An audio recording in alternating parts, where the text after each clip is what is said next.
Students, Dr. Rakesh Singh from KSIS Academy Patna. आज 10 अक्टूबर शाम का 9 बज रहा है और यू कैन से 9 PM और आज यूपीएससी 2021 का पीटी का परीक्षा हुआ और पीटी के परीक्षा से दो बात साफ निकल के आ रही है। इनफैक्ट जो आज हम कहने वाले हैं वो पिछले साल भी कह दिए थे। 2020 का जो पीटी का परीक्षा हुआ था उसके बाद भी यही स्टेटमेंट हम कहे थे। आप YouTube पे पुराना वीडियो देख सकते हैं और आज भी इस बात को दोहरा रहे हैं। पहला बात कि यूपीएससी को हम लोग पीटी की बात कर रहे हैं, पीटी परीक्षा क्लियर करने के लिए बेसिक कॉन्सेप्ट्स बहुत जरूरी है। बहुत बड़ी बड़ी बातें जानने की जरूरत नहीं है, मूलभूत बात है ना, बेसिक फैक्ट। जैसे कि पॉलिटी में डायरेक्ट क्वेश्चन आया है, इकोनॉमिक्स में डायरेक्ट क्वेश्चन आया है, तो उसी पे हम लोग बात करते हैं कि भारत का जो मूल नागरिक अधिनियम है वो भारतीय नागरिकता अधिनियम 1955 है, इंडियन सिटीजनशिप एक्ट 1955। उसमें बहुत सारा जो है संशोधन हुआ है, बहुत सारा अमेंडमेंट हुआ है और एक अमेंडमेंट 1986 में भी आया था। तो 1986 का अमेंडमेंट संशोधन जानने के लिए, सही रूप से जानने के लिए उसका जो मूल तत्व है, जो 1955 में नागरिकता अधिनियम आया है, वो जानना जरूरी है। और फिर आपके संविधान में जो अनुच्छेद 5 से 11 दिया गया है, articles 5 to 11 in the Indian constitution, वो जानना जरूरी है आपको। तो बहुत बेसिक कॉन्सेप्ट जो है जानना, बहुत छोटी छोटी बातों को जानना है और सही तरीके से जानना है, कॉन्सेप्ट्स को क्लियर करना है, ज़्यादा कुछ नहीं करना है। पहला चीज आप देखिए, उदाहरण के लिए एक क्वेश्चन था भारत रत्न और पद्म अवार्ड पे, तो ये अनुच्छेद 18 के तहत इसका जिक्र होता है। अनुच्छेद 18 आर्टिकल 18 यानी उपाधियों का अंत, और इसमें एक ये है कि भाई भारत रत्न और पद्म अवार्ड को बंद कर दिया गया था। हाँ, जनता गवर्नमेंट आई थी, मोरारजी देसाई प्रधानमंत्री थे 1977 में, 1977 में इसको बंद कर दिया गया था। 77 बंद रहा, 78 बंद रहा, 79 बंद रहा और 80 में इंदिरा गांधी की सरकार आई तो फिर से इसको जो है पद्म अवार्ड या पद्म विभूषण, पद्मश्री, ये जो हम लोग अवार्ड जानते हैं, ये फिर से चालू हुआ। अब देखिए, एक और क्वेश्चन था, इस तरह का बहुत सारा क्वेश्चन है कि कॉन्सेंट्रेशन ऑफ वेल्थ, धन का केंद्रीकरण, है ना, तो ये कौन से संविधान के सिद्धांत के विरुद्ध जाता है? Means what does concentration of wealth implies? बहुत सिंपल तरीका है। कॉन्स्टिट्यूशनल गवर्नमेंट का मतलब क्या होता है? A government limited by the terms of the constitution. ये डायरेक्ट क्वेश्चन है ये सब। एक और बहुत आसान सा क्वेश्चन है, what was the exact constitutional status of India on 26 जनवरी 1950? भैया, इसमें सोशलिस्ट और सेकुलर, समाजवाद और धर्मनिरपेक्ष शब्द तो 1976 में 42nd अमेंडमेंट एक्ट से जोड़ा गया था। तो सही आंसर है सोवरेन डेमोक्रेटिक रिपब्लिक, जो कि बी ऑप्शन है। तो बहुत स्ट्रेट फॉरवर्ड क्वेश्चन है और ये हम लोग आसानी से अटेम्प्ट कर सकते हैं, बशर्ते हम लोग बेसिक फैक्ट्स को क्लियर रखें। और दूसरा बात आप देखेंगे कि एक और नया ट्रेंड आ रहा है, जो कि पिछले 2 साल से हम लोग अपना सिलेबस बनाए हैं, जिसमें लिखा हुआ है न्यू ट्रेंड, नया रुझान, है ना। न्यू ट्रेंड हमारा अपना सिलेबस है, यूपीएससी मेंस को देख के हम लोग अपना एक सिलेबस बनाए हैं जो फाउंडेशन सिलेबस कहता है, और इस फाउंडेशन सिलेबस में हम लोग एक जो है कुछ टॉपिक्स, कुछ विषय, कुछ सब्जेक्ट को मार्क किए हैं न्यू ट्रेंड। अभी 2 साल से चल रहा है। जो भी हमारे यहाँ बच्चे इंक्वायरी में आते हैं तो हम लोग पहले सिलेबस देते हैं, ये लो सिलेबस समझो कि जो आप पारंपरिक रूप से पढ़ रहे हैं कुछ उसमें एडिशन की भी जरूरत है। और उसी में आप देखिए जो ऐड किया गया है वो है पर्यावरण और पारिस्थितिकी, एनवायरनमेंट एंड इकोलॉजी, बायोडाइवर्सिटी, जैव विविधता, जलवायु परिवर्तन और एग्रीकल्चर। हम लोग हैबिट था कि एग्रीकल्चर को ज्योग्राफी के तहत पढ़ लें, नहीं, एग्रीकल्चर को एक नया विषय मान के पढ़िए, उसमें गवर्नमेंट रिपोर्ट पढ़िए, यानी कृषि कर्म, ये देखिए लिखा हुआ कृषि कर्म एग्रीकल्चर। और कला संस्कृति भी हम लोग कहते हैं कि don't read it as a part of history, art and culture को अलग विषय के रूप में आप लेके पढ़िए। तो आप देख रहे इस बार का भी जो क्वेश्चन पेपर है उसी ट्रेंड को फॉलो कर रहा है। तो सबसे महत्वपूर्ण बात है कि जो इंपॉर्टेंट कॉन्सेप्ट्स है, छोटे छोटे बात हैं जिसमें कि हम लोग नज़रअंदाज कर देते हैं, यूपीएससी वही पूछती है। तो उसी को क्लियर कीजिए और उसके बाद अपना नॉलेज बेस को आप ऐड करते रहिए। और आज से ही हम लोग यूपीएससी 2022 है ना, 22 जो अगले साल ईयर 2022 में जो परीक्षा होने वाला है उसकी तैयारी आज से चालू कर दीजिए। ये पीटी फोकस्ड रहेगा, not mains focused.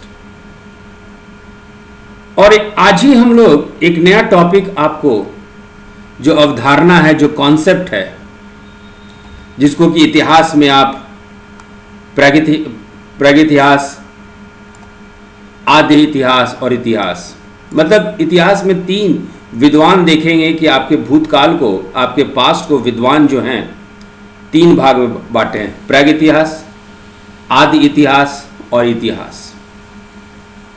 Means our past has been divided into 3 phases: prehistory, proto-history and history। तो आज का जो चर्चा है वो मूल रूप से हम लोग इसी का बेसिक कॉन्सेप्ट देखेंगे, ताकि एक आपकी पढ़ाई चालू होने से पहले आप एक मजबूत स्तंभ पे खड़े रहें। चलिए लेट्स स्टार्ट द डिस्कशन। हमारे विद्वान भूतकाल को, पास्ट को 3 भाग में बांटे हैं। एक है प्राग ऐतिहासिक काल, जिसको इंग्लिश में हम लोग प्री हिस्टोरिक एज कहते हैं। दूसरा है आद ऐतिहासिक काल, जिसको इंग्लिश में हम लोग प्रोटो हिस्टोरिक एज कहते हैं। और तीसरा है ऐतिहासिक काल, जिसको हम लोग हिस्टोरिक एज कहते हैं। अब देखिए, इतिहास के अध्ययन करने के लिए 2 तरीके के स्रोत होते हैं। एक होता है पुरातात्विक स्रोत, जिसको इंग्लिश में हम लोग कहते हैं आर्कियोलॉजिकल सोर्सेस। जो स्रोत खनन करने से, खुदाई करने से, माइनिंग से, किसी भवन के खंडहर के अवशेष से, कार्बन डेटिंग एनालिसिस से, जो हम लोग को अध्ययन सामग्री मिलता है, जिसके आधार पे हम लोग अनुमान लगाते हैं, उसको कहते हैं आर्कियोलॉजिकल सोर्सेज या पुरातात्विक साक्ष्य। कई बार हम लोग को लिखित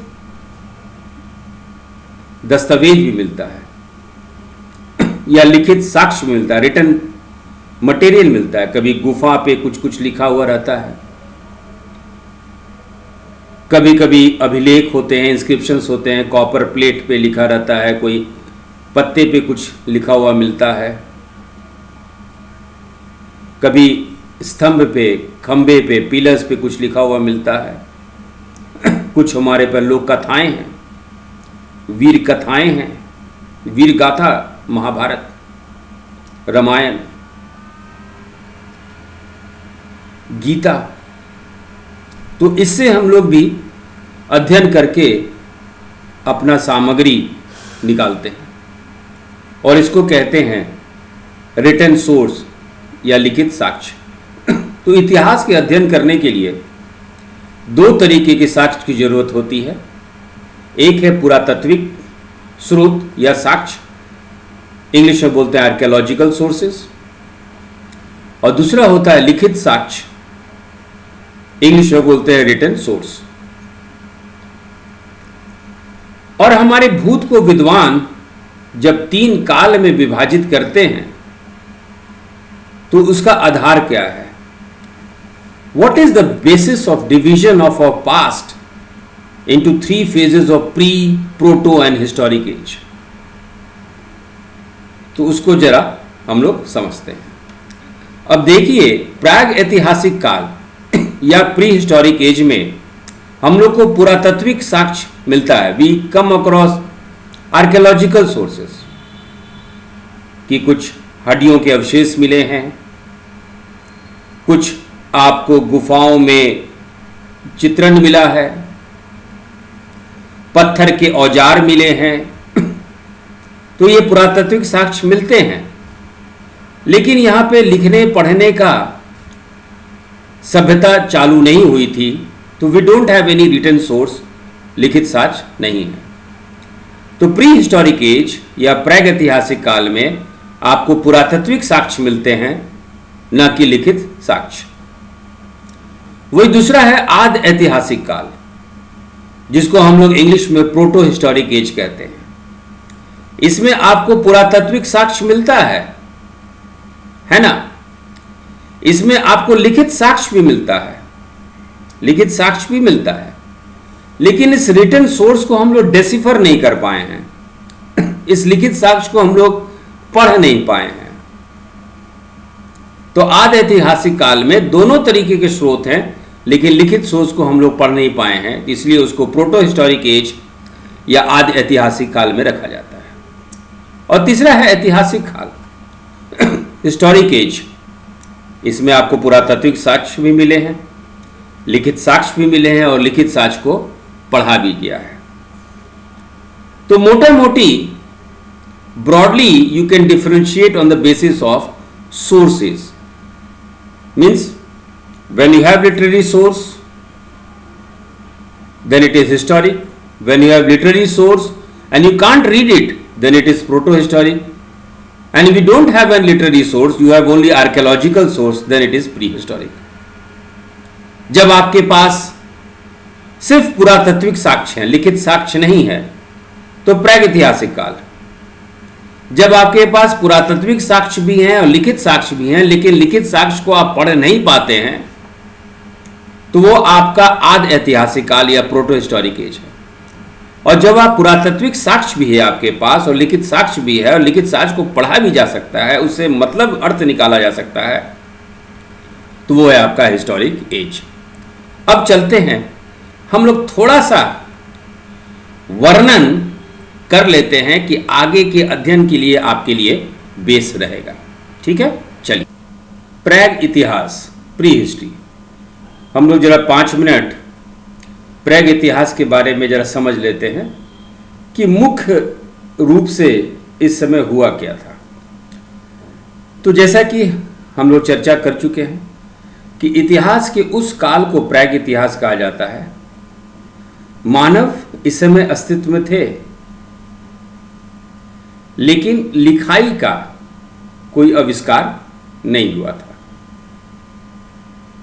आप ये भी कह सकते हैं कि pre history is also known as pre literary history, and obviously human beings came into existence.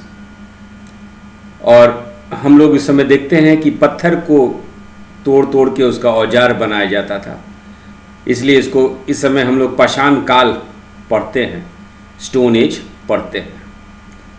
और लेके चलिए कि आज से 33 लाख वर्ष पूर्व 3.3 मिलियन ईयर्स अगो ये काल शुरू हो गया था। इस समय जो मानव जाति थी, जो ह्यूमन बींग्स थे, उनको एक नाम दिया जाता था हंटर गैदरर्स। हिंदी में कहते हैं आखेटक, खाद्य संग्राहक। आखेटक खाद्य संग्राहक, इंग्लिश में हंटर गैदरर्स। अब ये देखिए स्लाइड देखिए, स्लाइड्स पे आपको ये क्लियर हो जाएगा कि ये नाम आखेटक खाद्य संग्राहक क्यों पड़ा, हंटर गैदरर्स क्यों पड़ा। क्योंकि भोजन का इंतजाम करने के विधि के आधार पर इनको नाम दिया गया आखेटक खाद्य संग्राहक। The way they gathered food was the basis upon which the people in this age was given the name of hunter gatherers। क्या करते थे, जैसे देखिए स्लाइड में है, आमतौर पर खाने के लिए वो जंगली जानवरों का शिकार करते थे। They used to hunt wild animals। वो मछलियां पकड़ते थे, they used to hunt fish also। वो चिड़िया पकड़ते थे, they used to hunt birds also। और फल, रूट्स, फल मूल, दाने, पौधे, पत्तियां, अंडे इकट्ठा किया करते थे। इस स्लाइड में देखिए कि ये जो आखेटक हैं, ये जो खाद्य संग्रहक समुदाय हैं, अकेले नहीं हैं। You will find them living in community. ये समुदाय में रहते थे और जो मानव जाति आइडेंटिफाई किया गया है इनके साथ, इसको हम लोग कहते हैं होमिनिन्स। ये देखिए होमिनिन्स का ये चेहरा, ये है होमिनिन्स। इनकी विशेषता क्या थी, इनकी गुण क्या था, what was the characteristic feature of this hominins. ये आधुनिक मानव की तरह चलते थे, लेकिन जब पेड़ पे चढ़ने की बात होता था तो वह एक बंदर की तरह चढ़ते थे। They used to climb like apes. और ऐसे मानव जाति को हम लोग एक नाम दे चुके हैं, होमिनिन। इस मानव जाति को हम लोग होमिनिन्स नाम दिए हैं कि they used to walk like us but used to climb like apes. वो बंदरों की तरह पेड़ पर चढ़ जाते थे और चलने की बारी आती थी तो हम लोग जैसे आधुनिक मानव जाति की तरह ये चलते थे। तो मोटा मोटी इस प्राग इतिहास काल में हम लोग इस तरह का अर्थव्यवस्था देखते हैं। देखिए, ये लोग पत्थर का औजार बनाते थे और जानवरों का शिकार करते थे। ये फल फूल जो है उससे भी पकड़ते थे, फल से भी अपना खाद्य संग्रह। गुफाओं में रहते थे ये लोग और प्रागैतिहासिक काल में ही अग्नि का आविष्कार हुआ। गुफा में रहते थे तो गुफा में चित्रकारी भी करते थे। ये देखिए, ये चित्रकारी करते थे और इसी चित्रकारी के आधार पे हम लोग को यह साक्ष्य उपलब्ध होता है कि ये लोग जानवरों के संपर्क में थे। ये देखिए, आप भोपाल के नीचे भीमबेटका जाएंगे या बेलन घाटी जाएंगे तो वहाँ देखेंगे ये जानवरों के खाल से अपना कपड़ा बनाते थे और पत्थरों से अपना औजार बनाते थे। पत्थर को तोड़ते थे, पत्थर को करके तोड़ के औजार बनाते थे और धीरे धीरे ये लोग अपने वातावरण को जानने लगे। और वातावरण को जब जानने लगे तो पहला ये जानवरों को पालतू बनाए। They started domesticating animals and dog was the first animal to be domesticated. पहला जो जानवर जिसको ये पालतू बनाए वो कुत्ता था। और धीरे धीरे ये लोग एक जगह स्थायी होने लगे। और स्थायी कब हुए? जब कृषि की आविष्कार हुई। प्राग ऐतिहासिक काल में बहुत सारी महत्वपूर्ण घटनाएं हुई थी। आज आपका पृथ्वी ऐसा है, लेकिन इसी समय एक हिम युग आया था। पूरा पृथ्वी बर्फ से जमा हुआ था। इस तरह से पृथ्वी पूरा बर्फ से जमा हुआ था, जिसको हम लोग आइस एज कहते हैं। हिम युग कहते हैं। और हिम युग के कारण पहला मानव अस्तित्व जो हम लोग को अफ्रीका से मिलता है, इसी हिम युग के कारण, आइस एज के कारण अफ्रीका से मानव जाति बाहर निकलकर यूरोप के तरफ और एशिया के तरफ और भारत के तरफ भी आया। तो मानव का आवागमन हिमयुग के कारण और हिमयुग के बाद में होने लगा। अफ्रीका से ये लोग बाहर निकल के यूरोप की तरफ गए, एशिया की तरफ गए और भारत भी इसी क्रम में ये लोग पहुँचे। इसी समय ये लोग अग्नि के बारे में जाने, कैसे अग्नि प्रज्वलित किया जाता है ये लोग जाने, और अग्नि से क्या क्या मदद लिया जा सकता है ये जब जाने। और धीरे धीरे जब वातावरण को जानने लगे तो एक जगह ये लोग स्थिर होने लगे, घर बसने लगा, कृषि का आविष्कार हुआ, जानवरों को ये लोग पालतू बनाना चालू कर दिए।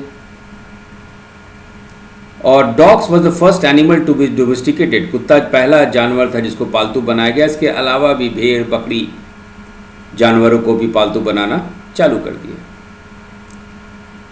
ये शिकार करने के लिए इस तरह के पत्थर को तोड़ते थे ताकि किनारा बहुत नाखूनी हो जाए, बहुत पॉइंटेड हो जाए, जिससे कि छाल निकाला जाए, जानवरों को छाल निकाला जाए, पेड़ से काटा जाए। और सर्दियों में, गर्मियों में, बारिश में बचने के लिए गुफा में शरण लेते थे। हम लोग को बहुत सारा पत्थरों का प्राचीन औजार मिला है जिसके बारे में हम लोग ऐतिहासिक काल के बारे में जान पाए हैं। और जब ये गुफा में, ये देखिए भीमबेट गुफा है भोपाल के नज़दीक, इस गुफा में हम लोग को बहुत सारा चित्रकारी मिला है और चित्रकारी से हम लोग जान पाए हैं कि किस तरह के जानवरों के संपर्क में ये लोग थे। और इसी समय पहिए का आविष्कार भी हुआ। क्या हुआ कि एक्सीडेंट के तहत, ऐसे ही इत्तेफाक, एक जो है इस तरह का लकड़ी कट गया और इसमें एक छेद बना दिया गया। और छेद जब बना गया, देखा कि ये जो लकड़ी है ये रोल करने लगा, चलने लगा, और यहीं से आपका पहिए का आविष्कार भी हुआ। और पहिए का आविष्कार प्रथम वैज्ञानिक आविष्कार कहा जाता था। Invention of wheels was the first scientific invention in human history. लोग इस समय समूह में रहते थे, वातावरण में बदलाव आया, बहुत सारे ऐसे जानवर उस समय थे जो आज हम लोग नहीं जानते हैं। इस जानवर को देखिए, इनको हम लोग मैमथ कहते हैं। ये जानवर का फॉसिल रिमेन्स, जीवाश्म से हम लोग को मालूम चला है कि इस समय इस तरह के जानवर रहा करते थे। ये देखिए गैंडा है, ये बालदार गैंडा है, बाल वाला गैंडा है। हेयरी राइनोसरस, ये भी प्रागैतिहासिक काल में मिले हैं। इनके अवशेष, इनके जीवाश्म, इनके फॉसिल से हम लोग इनका चित्रण कर पाए हैं। और बहुत महत्वपूर्ण बात है कि प्राग ऐतिहासिक काल में एक मनुष्य, देखिए इनका चेहरा देखिए, इनको हम लोग निएंडरथल मानव कहते हैं, निएंडरथल्स कहते हैं। ये मानव जाति, माने हम लोग भारतीय भी और जो भी गैर अफ्रीकी, नॉन अफ्रीकन ह्यूमन बींग्स है, ये कहा जाता है कि हम लोग के पूर्वज यही निएंडरथल मैन थे। तो ये सब कुछ आपका प्रागैतिहासिक काल में हुआ था। दूसरा जो काल है वो है आदि इतिहास, प्रोटो हिस्ट्री। आदि इतिहास काल में हम लोग जानते हैं कि ये काल जो है इतिहास काल और आपका प्राग इतिहास काल के मध्य में है। Proto history is a period between history and pre history. इस समय लेखन कला का प्रचलन हो चुका था। The people used to write and they had a written record also, लेकिन हम उनके लेख को नहीं पढ़ पाते। सबसे बड़ा उदाहरण आपका भारत में सिंधु घाटी सभ्यता है। इनके लेख को लिपि को आज तक हम लोग नहीं पढ़ पाए हैं। बहुत सारी धारणा है इस लेख को लेके, इसलिए इसको हम लोग आदि ऐतिहासिक काल या प्रोटो हिस्ट्री में रहते हैं। और तीसरा है आपका इतिहास, हिस्ट्री। जो इतिहास आज हम लोग पढ़ते हैं उसका दो अर्थ निकलता है। पहला अर्थ निकलता है प्राचीन अथवा भूतकाल की घटनाएं, जो भी पहले जो घटना हो गई थी उसको हम लोग इतिहास के तहत रखते हैं। और जो भी हमारे पास साक्ष्य है उसको वैज्ञानिक तरीके से, साइंटिफिक प्रोसेस से उस साक्ष्य को हम लोग बूंदते हैं, मिलाते हैं और एक धारणा, एक एज, वैदिक एज, मौर्य काल, ब्राह्मण काल, गुप्त काल, इस तरह का एक विषय का निर्धारण करते हैं। अंग्रेजी में इतिहास को हम लोग कहते हैं हिस्ट्री। हिस्ट्री जो है मूलतः ये यूनानी शब्द ग्रीक शब्द से आया है, हिस्टोरिया, और इसका मतलब होता है इंक्वायरी। इंक्वायरी का मतलब है knowledge acquired bye investigation. Investigation मतलब शोध, कि यदि मौर्य काल में लकड़ियों से निर्माण होता था, लकड़ियों का प्रयोग होता था निर्माण के लिए, या अशोक काल में बौद्ध धर्म की सहायता ली गई धम्म विजय के लिए, तो उसके लिए ये निष्कर्ष पहुंचने से पहले हमारे पास क्या क्या साक्ष्य है, क्या कौटिल्य के अर्थशास्त्र से हम लोग को मालूम चल जाता है, तो वो लिखित स्रोत है। क्या अशोक जो अलग अलग जगह पिलर लगाएं, स्तंभ लगाएं, उस पर कुछ लिखित है वर्णन, तो वो भी आपके साक्ष्य के आधार पे, माने प्रॉपर इन्वेस्टिगेशन के आधार पे, प्रॉपर शोध के आधार पे आप एक कॉन्सेप्ट, एक तथ्य को बुनते हैं। और बुनना ही जो है, कहिए तो हिस्ट्री का सही शब्द जो है, इन्वेस्टिगेशन, इंक्वायरी से अच्छा शब्द है बुनना। कि पुराने काल में जो घटना हुई है उसको हम लोग कैसे बुनते हैं, किस आधार पे बुनते हैं, कोई खंडहर के अवशेष पे, या जीवाश्म के आधार पर, या लोक कथाएं के आधार पर, जो कि आपके लिटरेरी सोर्स है, साहित्यिक स्रोत है, या वीर गाथा, हमारे यहाँ वीर गाथा है जैसे महाभारत, या अभिलेख, या अशोक के स्तंभ। तो इसके आधार पर हम लोग एक घटना का परिचय देते हैं, सिलसिलेवार तरीके से पढ़ते हैं, चाहे वो रिटन डॉक्यूमेंट के आधार पे हो, लिखित शोध के आधार पे हो, या मौखिक रूप से वेद, या कला के आधार पर, या वातावरण में जो बदलाव आया है कार्बन डेटिंग के आधार पर। तो एक साक्ष्य के आधार पर बहुत ही सुंदर सा जो धारणा है, वही है आपका इतिहास, वही है आपका हिस्ट्री। आई होप बच्चों कि आप लोग को ये समझ में आया हो। और चलिए दूसरे वीडियो में हम लोग चर्चा करेंगे पाषाण काल यानी प्राग इतिहास काल के 3 भाग होते हैं। पैलोलिथिक एज, जिसको हिंदी में पूरा पाषाण काल कहा जाता है, मेसोलिथिक एज, जिसको हम लोग मध्य पाषाण काल, और नियोलिथिक यानी नव पाषाण, जब कृषि की शुरुआत होती है। Thank you.